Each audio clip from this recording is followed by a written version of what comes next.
Hi, Jean-Paul. Hello, welcome. Last week I received this very interesting book of yours, Protocol to Manage Relationships Today. And I thought, this is an interesting topic to discuss in an event planner episode. Now, the title of the book, Protocol to Manage Relationships Today, already suggests that there might be a difference between how protocol is today and how it was in the past. Well, I'm glad to hear that this is the association you have with the title of the book, because that's exactly what we're trying to achieve. Mm-hmm. I think that's the main message of the book. I've been a protocol professional for 25 years now. I know there's a lot of resistance against the formalities of protocol. There's a lot of misunderstanding. Mm-hmm. And I fully understand this, but protocol also has its value in our current society. So I think it's very valuable in the world we live in right now. But maybe could you give an example of what it was and what it is now? Well, I think protocol used to be much more strict. So we've used to follow the protocol more or less the same way all the time at events.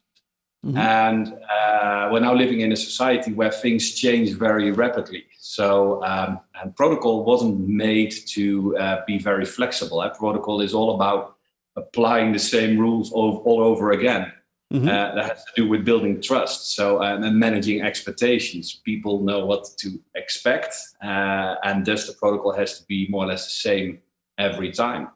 And what we try to achieve by writing the book is to give the reader a method, a way to apply protocol in a more flexible way. So to be less rigid, to be less dependent on a fixed set of rules. If I think about protocol, I'm still thinking about the royal family and especially in UK. Do they think the same? Do you think that protocol is changing? Well, that's a very good remark. I think in this part of the world, we are much more towards changing the protocol. But I think the rest of the world is following rapidly. I've actually written the book with a lot of people who used to work for the British royal family. Mm-hmm. In Britain, for example, in the book we write about the royal wedding of Prince Harry and Meghan Markle. And they changed a lot of the protocol rules. For example, Meghan Markle entered the church alone, and she was met halfway by not her own father, but the father of the groom, mm-hmm. Prince Charles. And he brought her all the way to the center of the church. Now, this might not seem like a big change, but from the perspective of royal families and the perspective of protocol, that's a major change. And there were many other examples like that during that wedding. On the other hand, they didn't abolish the protocol altogether. They still used a lot of protocol rules. So the royal wedding still had a fairy tale kind of feeling. Mm-hmm. A lot of people watched the wedding. People loved the wedding as well. But they made the protocol, they changed the protocol slightly so it appealed to a much larger audience. It was watched by people from all over the world, and it brought them to their peak in their popularity at that moment. You think that's the main reason that they changed, because it appeals to more people? Yeah, for example, the guest list. Normally in protocol, you would invite authorities. So the chairman of the national parliament, the mayor of where the wedding is taking place, etc. Those are not people that are immediately recognized by a large audience. For their wedding, they invited celebrities, people who are very active in charities. So for people at home, there were many more guests to be recognized when you were watching from the wedding on television. Could that also be to do something with the fact that is what they are as a couple and they want to represent who they are? Yes, I think they very well understood what they wanted to achieve, who they are, and they translated that very well into their royal wedding. Mm-hmm. And of course, Harry wasn't the first was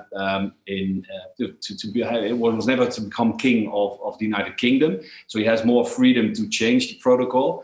But I think it was a very good example of how they changed a few rules, kept a lot of the other rules, and were able to achieve a much larger audience and achieve an enormous popularity after their wedding. Yeah. Now we're talking about protocol in the royal family, and that's what everybody thinks about first, I think, when you talk about protocol. But actually, protocol is something we all use every day. Yes, I think protocol is often associated with mainly royal families, but it's also applicable to other organizations as well. Mm-hmm. So in the book, we describe, for example, fashion designers using protocol to ensure that the right meetings take place and the fashion is sold to either the press or people who are actually buying the fashion. Even though the work protocol is not very common in the world of fashion, it is exactly the same. Mm-hmm. I also describe a dance event in the Netherlands where we used to work. And we actually used the exact same method as we use at a royal wedding. We used at the dance event to make sure that certain people are welcomed in a certain way. Protocol is based on looking at the stakeholders and determining who is most important, who are the most valued stakeholders to us. And certain people, we have to make sure that they go home as positively as possible. So there will be a next dance event next year, for example, sponsors or the municipality. And you can treat people in a certain way to make sure that they have a very positive impression of your events. Yeah. What about protocol in Corona times? Do we now also have a protocol for virtual meetings, or how do I need to see that? Well, I think that's a really interesting question. I think the very positive side of Corona is that it proves the value of offline meetings. And of course, online has replaced a lot and will replace a lot and will never go away entirely.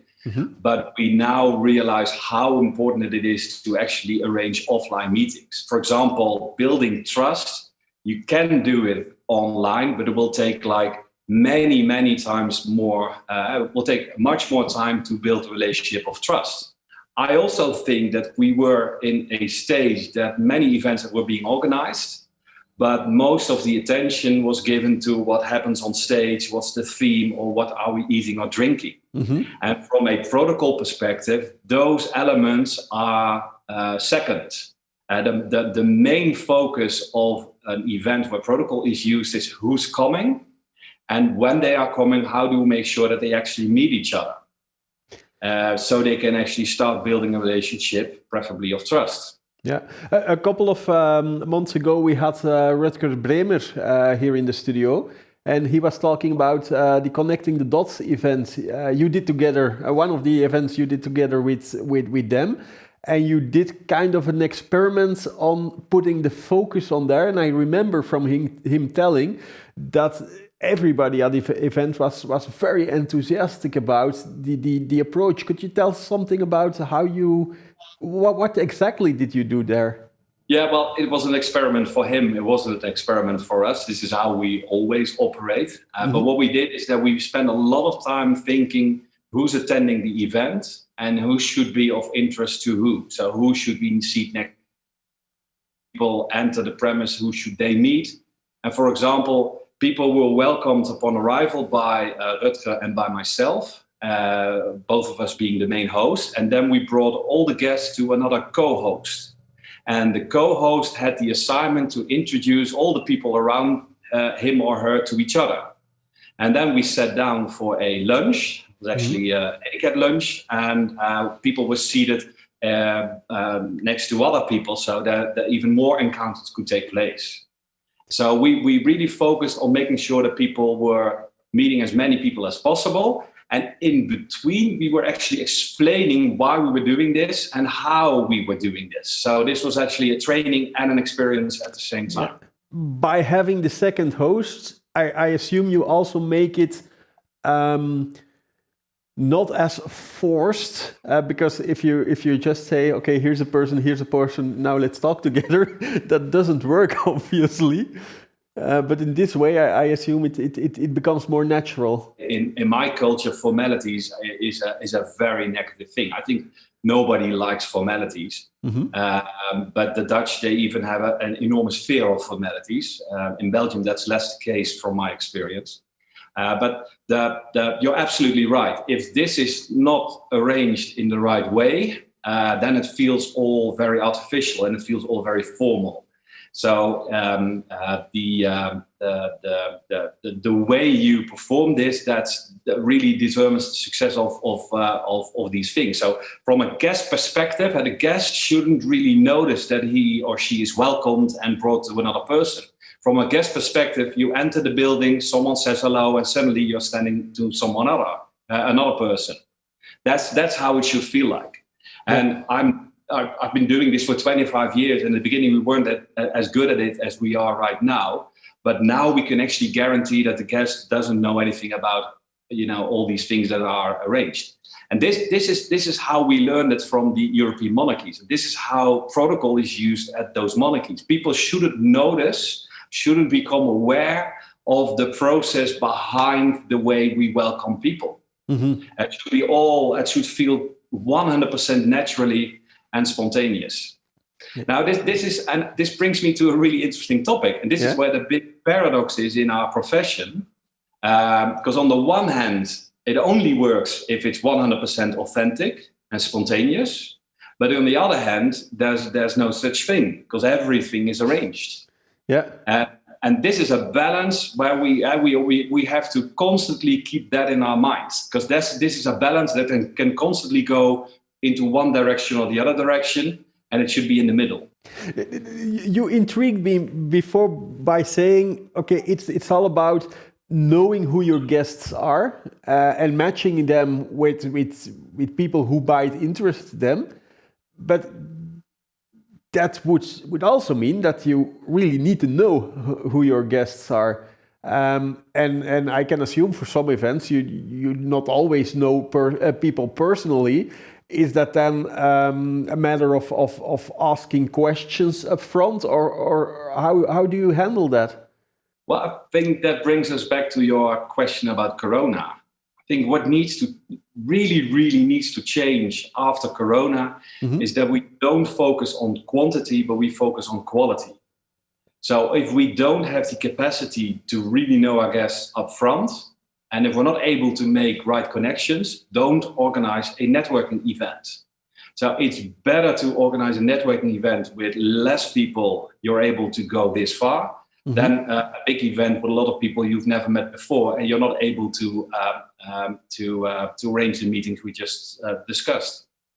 In your opinion, what is a good number of people to bring together for an ideal network event? Well, that depends on how you organize the event. You can do an event with 500 people, but you need more hosts and more co-hosts. Okay. You need more organization. So we do a lot. We used to do before Corona, of course, a lot of events with 500 guests. But then we have around 40, 50 co-hosts taking care of the guests. So, for example, if you have a gala dinner with tables of 10, every table should have a co-host. Or if we arrange meetings upon arrival, you can bring around 10 to 15 guests to one co-host, but not more than that. Yeah, because he needs to have the attention over all those people. So, yeah, it obviously makes sense that 10 is already a large group to manage. So from the 10 to 15 people, there's always someone who doesn't want to talk to the co-host, or someone who walks away before you arrive at the co-host. So we don't want to force people to follow out. We need to keep it as spontaneous as possible. So if people say, no, I don't want to, we don't go into an argument with them and say, no, you need to stay here. Yeah. We can do that. For example, at the royal weddings, there's a very strict time schedule and the whole world is watching. Yeah. So then you really have to enforce people sitting down on time, because otherwise television starts too late. Yeah. So there are ways. Protocol also still has that side. So we can be very strict if we need to. Yes. Yeah, it's very interesting to hear you talk about events and a total different approach than what many of us are used to. I would recommend to all of you to read the book of Jean-Paul. Jean-Paul, I think it's available online in the book stores, or? Yes, Amazon.com, Amazon in the Netherlands. on the Dutch websites bol.com and managementbook.nl. So it's online, yes. Okay, we'll put the link below the video. Jean-Paul, thank you very much for your time. Yes, Kevin, thank you. And you at home, thank you for watching our show. I hope to see you next week.